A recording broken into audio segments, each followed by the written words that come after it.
Hey guys, welcome back to the channel. Thanks so much for sticking around, considering it's been almost 3 months since I posted something, but thanks for bearing with me. It's, just a lot of changes, a lot of stuff that happens at the beginning of the year, and I was really busy. So anyway, this week we're going to be going over the DSA Para FAL, or as some would call it, the FAL. I'm not sure what the proper terminology is because, there's always somebody out there that's going to try to prove you wrong. But anyway, this is a rifle that's been around since the late 50s. There's all kinds of different variants from Brazil, Israel. There's a Canadian version. There's also a British version. I'm not sure if all the operating systems are the exact same. I know the Para versions are just a little bit different with the recoil assemblies. However, today we're going to be focusing on the Para FAL, which is basically a folding stock, more compact version.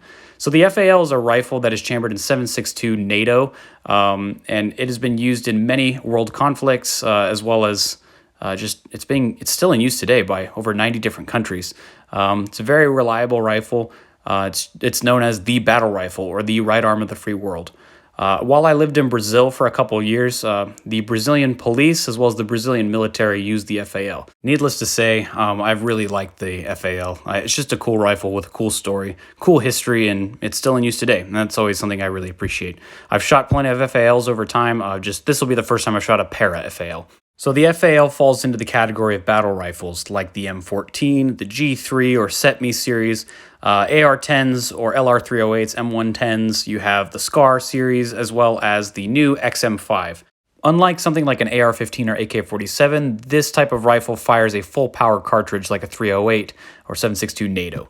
In this case, the Para FAL is chambered in 7.62 by 51 NATO. However, it is also capable of firing the 308 Winchester cartridge per instructions on DSA's website.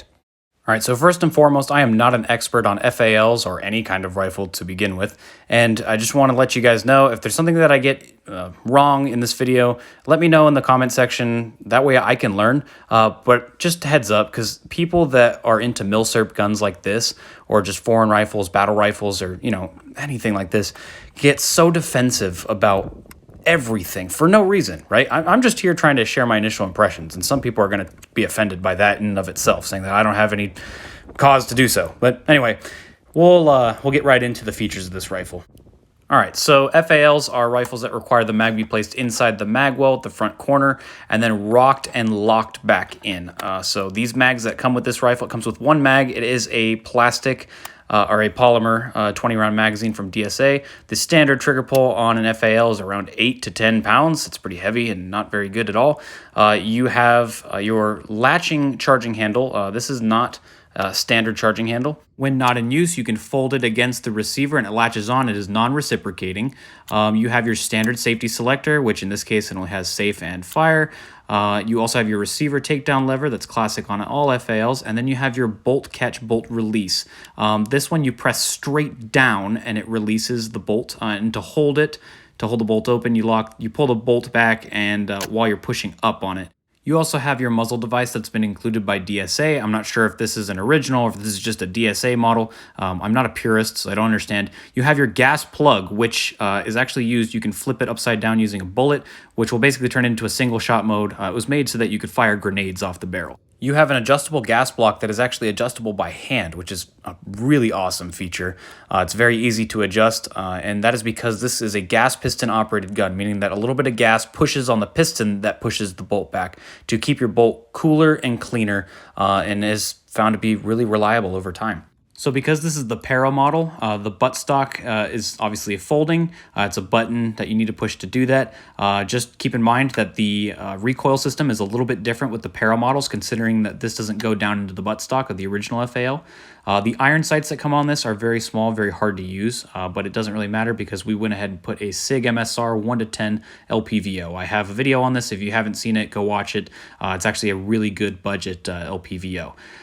So we ended up putting this on because I want if I have a rifle here that's going to shoot 308 Winchester 7.62 by 51, this thing could easily reach out to 500 plus yards, and so I want a scope with good magnification, but also have the ability to be used up close with the 1x setting. So first things first, we took it out to the desert, started shooting, just got some first rounds through it just to kind of see how it would recoil, and also to go ahead and tune the gas port. I will say that I shot this thing dry at first.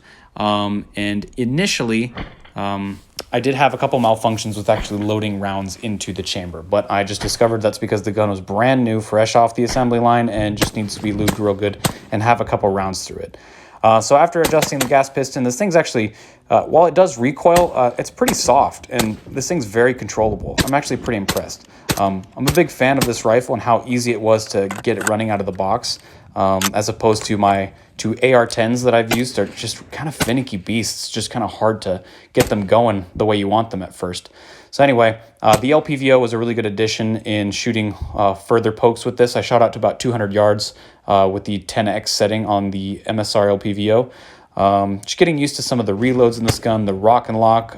It's similar to an AK, but I will say with the DSA polymer mags, you really got to push all the way back and ensure it's seated, locked into place. Otherwise, you know, it's not going to feed correctly. So that's the one thing so far. The DSA mags are I see that they're high quality, but they're very tight fit.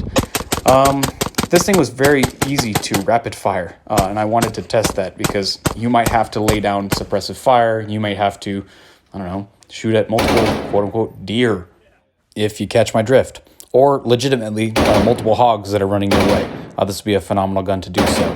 While this gun is easy to control, it does move a lot. So, you know, it's just heavy and a lot of reciprocating mass coming back. Anyway, this gun was actually easy for my wife to shoot. She actually really enjoyed it. That being said, this is a heavy rifle. It's anywhere from 9 to 10 pounds. And then when you load it up with other stuff, expect anywhere 10 plus pounds. So I actually shot two of the exact same rifle and put about 6 to 7 different types of ammunition through them, both 7.62x51 NATO as well as 308 Winchester. And no, it did not blow up with the 308 Winchester. The average accuracy I got out of both was around 2-inch groups at 100 yards. So that's perfectly acceptable for me. Like I said, I did have initial malfunctions, and I initially thought that these were the mags, maybe not being the right standard, whether they were inch or metric. This is a metric gun. And I thought maybe the mags were just crap, but no, it turns out that because this is fresh off the assembly line, there was no lube on them. And I also needed to break the rifle in. The metal was sharp, tight, and was just, you know, not functioning the best it could. So after I got it lubed up, I didn't have any more malfunctions. This is actually a very reliable rifle. I decided to keep the gas ports open all the way for the review just to make sure that every type of ammo that I shot through it cycled perfectly, which it did after lubricating the bolt carriers really well. So like I said, I did have two of the exact same gun. These are actually the 18-inch Jungle Warrior Edition from DSA, and the only thing that we did on top of adding the scope was the extreme scope mount, which is that rail that is on the upper receiver.